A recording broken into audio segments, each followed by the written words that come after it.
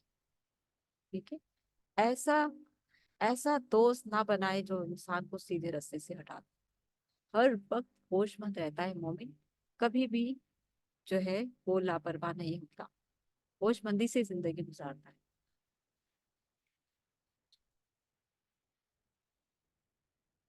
ہوش مندی سے زندگی گزارتا ہے۔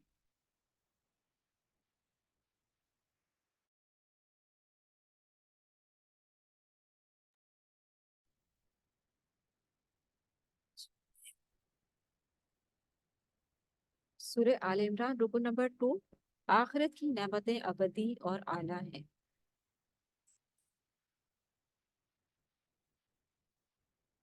فرمایا دوسرے رکو میں واضح کیا گیا کہ بیویوں، اولاد، مال و دولت، سونے چاندی، کھیتیوں اور دیگر اسباب دنیا کی محبت انسان کے لیے مزین کر دی گئی، یعنی کہ اسے ان چیزوں سے بہت محبت ہے، ان سب چیزوں سے، جن میں بیویاں، اولاد، مال و دولت، سونے چاندی، کھیتیاں اور دیگر اسباب دنیا کے کی محبت انسان کے لیے مزین کر دی گئی ہے۔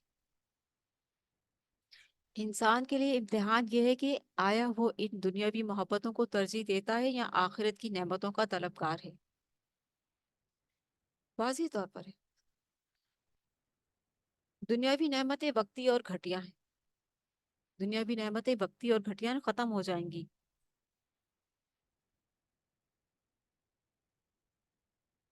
دنیاوی نعمتیں وقتی اور گھٹیا ہیں، ختم ہو جائیں گی۔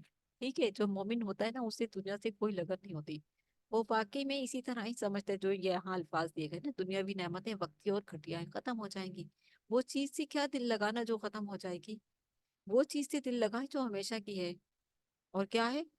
آخرت کہ دنیاوی نعمتیں کس کے لیے؟ جو سمجھ بوجھ رکھتے ہیں، جو آخرت کا طلبگار ہے، اس کے لیے دنیاوی نعمتیں وقتی اور گھٹیا ہیں، جبکہ آخرت کی نعمتیں ابدی اور اعلیٰ ہیں۔ آخرت کی نعمتیں ان متقیوں کو ملیں گی جو اللہ سے ڈرنے والے، آخرت کی نعمتیں ان متقیوں کو ملے گی جو اللہ سے ڈرنے والے، اس کی بندگی کرنے والے، اور خاص طور پر سحر کے وقت نماز تہجد کے ساتھ بخشش مانگنے والے ہیں۔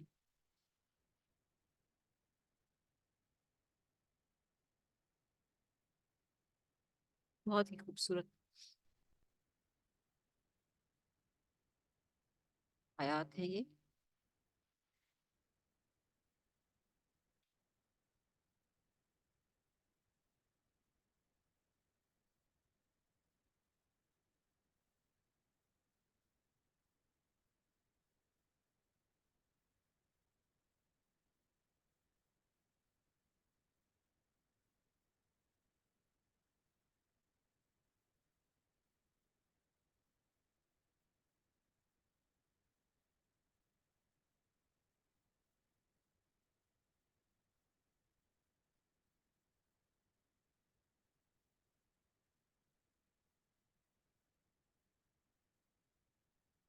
یہ جو آیت ہے نا، یہاں پر جو آیا ہے ذکر، اللہ تعالیٰ نے فرمایا ہے کہ متقی لوگ آخرت کی نعمتیں ان متقیوں کو ملیں گی جو اللہ سے ڈرنے والے اور اس کی بندگی کرنے والے، اور خاص طور پر سحر کے وقت نماز تہجد کے ساتھ بخشش مانگنے والے ہیں۔ فرمائے الصابرین والصادقین والقانتین والمنفقین والمستغفرین بالاسحار، بالاسحار، یہ لوگ صبر کرنے والے ہیں، سچ بولنے والے ہیں، فرما بردار ہیں، اللہ کی راہ میں خرچ کرنے والے ہیں۔ یہ ہیں خصوصیات: صبر کرنے والے، سچ بولنے والے، فرما بردار، اللہ کی راہ میں مال خرچ کرنے والے، اور رات کے آخری حصے میں استغفار کرنے والے، والمستغفرین بالاسحار، رات کے آخری حصے میں اللہ سے بخشش مانگتے ہیں۔ اس رکوع میں یہ اعلان بھی کیا گیا کہ اللہ کے نزدیک صرف اسلام ہی دین حق ہے، اس اللہ کے نزدیک صرف اسلام ہی دین حق ہے۔ ان الدین عند اللہ الاسلام، کہ صرف اسلام ہی اللہ کے نزدیک دین حق ہے، جو زندگی کے انفرادی و اجتماعی تمام معاملات کے لیے ہدایت دیتا ہے۔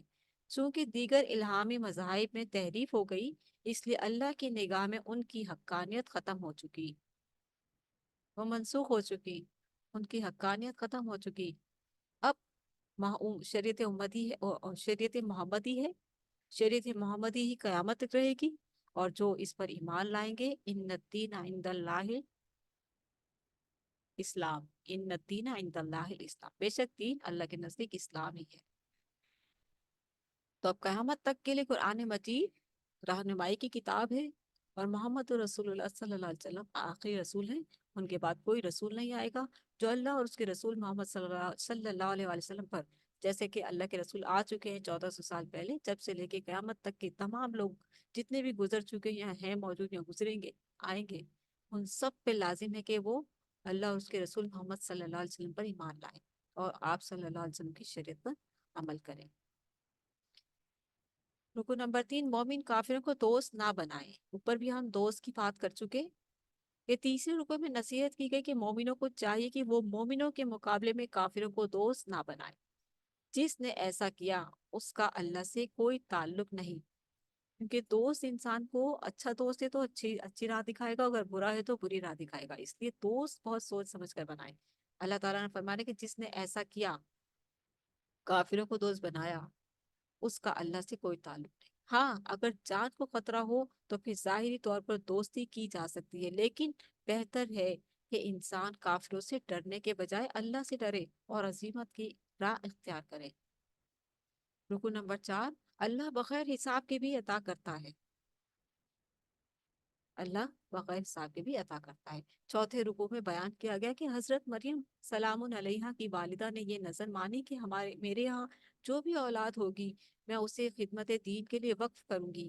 ایسی نظر ماننے والوں کے ہاں بیٹے کی ولادت ہوتی تھی، جب ایسی نظر مانی جاتی تھی تو بیٹا پیدا ہوتا تھا، لیکن اللہ نے انہیں حضرت مریم سلام علیہا جیسی بیٹی، عظیم بیٹی عطا فرمائی۔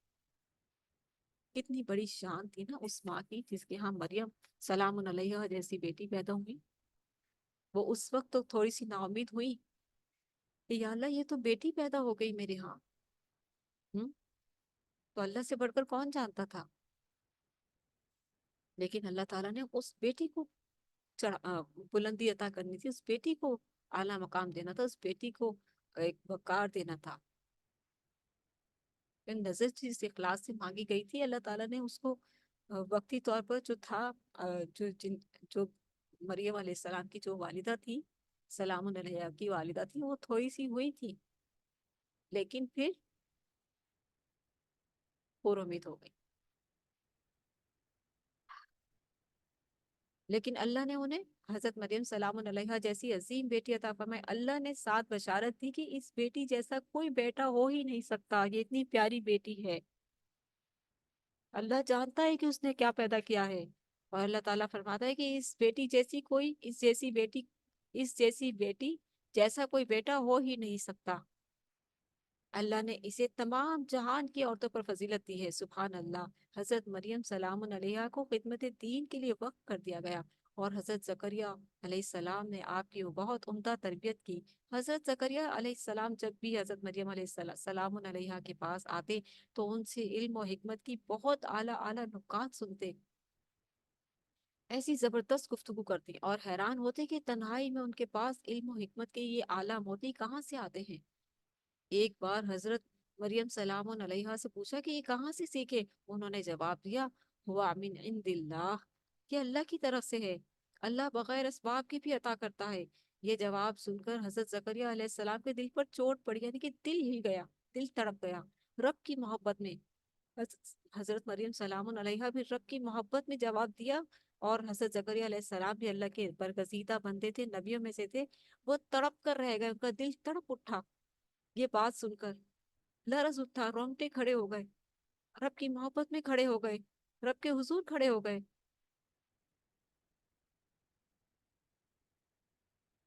رب کے حضور کھڑے ہو گئے. یہ جواب سن کر حضرت زکریا کے دل پر چوٹ پڑی، تڑپ کر رہ گئے. فوراً اللہ سے دعا کی، فوراً.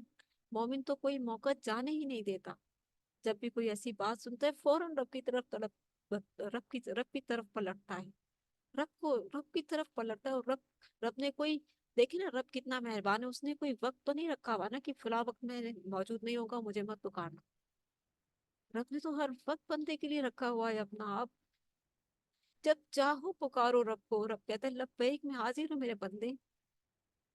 کیا ہم رب کی طرف پلٹتے ہیں اس طرح سے؟ رب کہتا ہے میرے بندے تو چل کر آتا ہے نا بیٹا تو میں تیری طرف دوڑ کر آتا. تو میری چاہت تو دیکھ کہ میری چاہت کتنی ہے تیرے ساتھ. کیا تو میری چاہت جیسی چاہت کر سکتا ہے مجھ سے؟ کیا تو میری چاہت جیسی چاہت کر سکتا ہے مجھ سے؟ تو دیکھ تو صحیح کہ تیرا رب تجھ سے کتنی چاہت کرتا ہے. محسوس تو کر کہ تو چل کر آتا ہے تو تیرا رب تیری طرف دوڑ کر آتا ہے. تو اب یہ اندازہ کر کہ تیرا رب تیری چاہت کتنی کرتا ہے.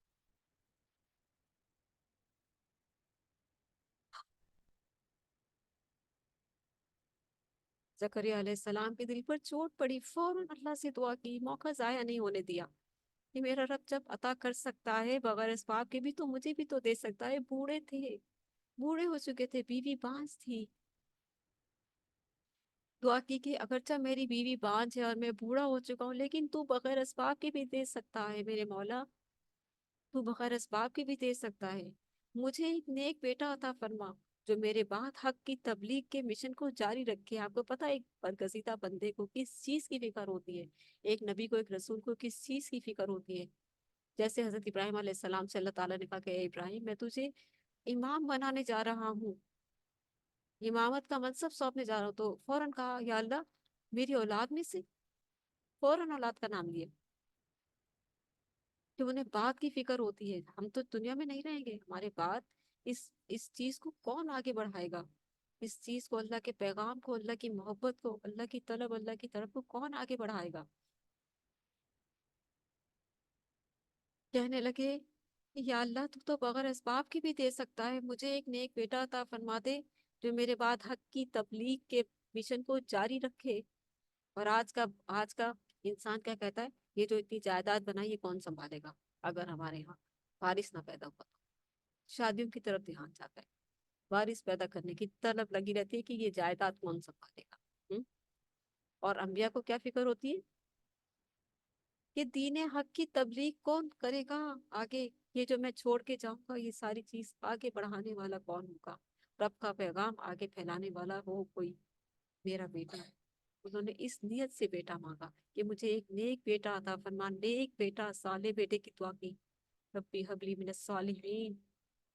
کہ مجھے ایک نیک بیٹا عطا فرما جو میرے بعد حق کی تبلیغ کے مشن کو جاری رکھے۔ اللہ نے انہیں حضرت یحییٰ جیسا عظیم بیٹا عطا فرمایا۔ اللہ ہمیں بھی اپنے فضل سے نعمت عطا فرمائے، آمین۔ جب یہ آیات پڑھتے ہیں نا تو اپنے رب کو پکارا کریں، دعا کیا کریں، اللہ تعالیٰ سے مانگا کریں۔ اللہم انا نسألک من فضلک ورحمتک فإنہ لا یملکها الا انت، آمین۔ رکو نمبر 5، حضرت عیسیٰ علیہ السلام کی ولادت، معجزے اور پکار۔ پانچویں رکو میں حضرت عیسیٰ علیہ السلام کی بغیر والد کے معجزانہ ولادت اور پھر ان کے ہاتھ سے ظاہر ہونے والے بہت سے معجزات کا بیان ہے۔ حضرت عیسیٰ علیہ السلام کو اللہ تعالیٰ کے اذن سے پیدا ہوئے بغیر والد کے، اور حضرت آدم علیہ السلام بھی اللہ تعالیٰ نے ان کی جو تخلیق فرمائی، اور وہ تو بغیر والد اور والدہ کے پیدا ہوئے۔ تو اللہ تعالیٰ جو چاہے کر سکتا ہے، اللہ تعالیٰ کے لیے کچھ بھی مشکل نہیں ہے، اس بات کو سمجھے۔ اور جو لوگ ان باتوں کے پیچھے پڑتے ہیں کہ کیسے ہوا، کیوں ہوا، کیا ہو گیا تھا، یہ ساری باتیں جہالت کی باتیں ہیں۔ شروع میں ہی اللہ تعالیٰ نے کہہ دیا کہ آیات محکمات و متشابہات، اور مومن سمعنا واطعنا، رب ہر چیز پر قادر ہے، وہ جو چاہے کرے۔ یہ ہے مومن کا رویہ، وہ پیچھے نہیں پڑتا ہے۔ حضرت عیسیٰ علیہ السلام کی بغیر والد کی معجزانہ ولادت اور پھر ان کے ہاتھ سے ظاہر ہونے والے بہت سے معجزات کا بیان ہے۔ جیسے کہ وہ کوڑی کو ٹھیک کر دیتے تھے اللہ کے حکم سے۔ ہر معجزہ انہیں کیا کیا کہا انہوں نے؟ میں اللہ کے حکم سے صحیح کرتا ہوں، میں اللہ کے حکم سے یہ کرتا ہوں، میں اللہ کے حکم سے یہ کرتا ہوں۔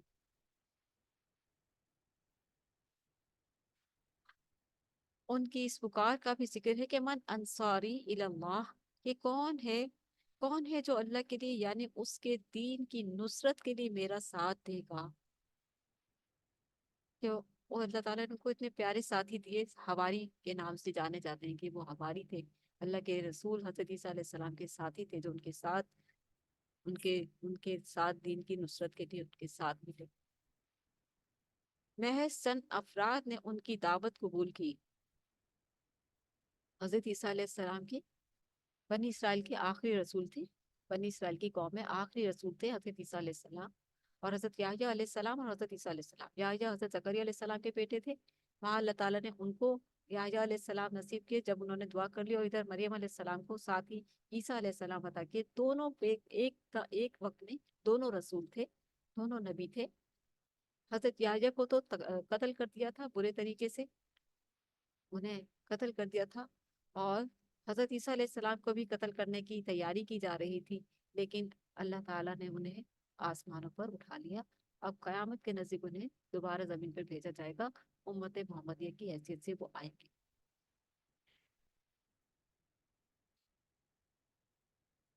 حضرت عیسیٰ علیہ السلام کا ہے کہ محض چند افراد نے حضرت عیسیٰ علیہ السلام کی دعوت کو قبول کیا اور اللہ کی فرما برداری اور اس کے دین کی سربلندی کے لیے حضرت عیسیٰ علیہ السلام کا ساتھ دینے کا اعلان کیا۔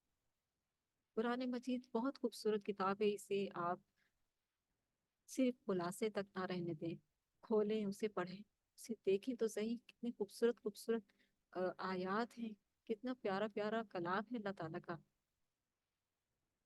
رکو نمبر 6، حضرت عیسیٰ علیہ السلام کے آسمان پر اٹھائے جانے کا بیان۔ چھٹے رکو میں حضرت عیسیٰ علیہ السلام کو تسلی دی گئی کہ اللہ ان کی حفاظت فرمائے گا، انہیں آسمان پر اٹھا لے گا، اور ان کے دشمنوں کو دنیا اور آخرت میں عذاب سے دوچار کرے گا۔ اللہ تعالیٰ نے جو ان کو قتل کرنے کے ارادے سے، جہاں حضرت عیسیٰ علیہ السلام اپنے حواریوں کے ساتھ چھپے ہوئے تھے، وہاں پر جب ان کے جو دشمن تھے ان کو قتل کرنے کے لیے آ رہے تھے، انہیں پتہ چل گیا کہ وہاں چھپے ہوئے ہیں۔ جب وہ پہنچے وہاں تو ایک جاں باز زیادہ ہی بہادر بن رہا تھا کہ میں عیسیٰ کو پکڑ کے باہر لاؤں گا، میں عیسیٰ کو پکڑ کے باہر لاؤں گا۔ تو وہ جب اندر گیا، پہلے ہی تفاسیر میں ملتا ہے، تو اللہ تعالیٰ نے اپنا جو حکم تھا وہ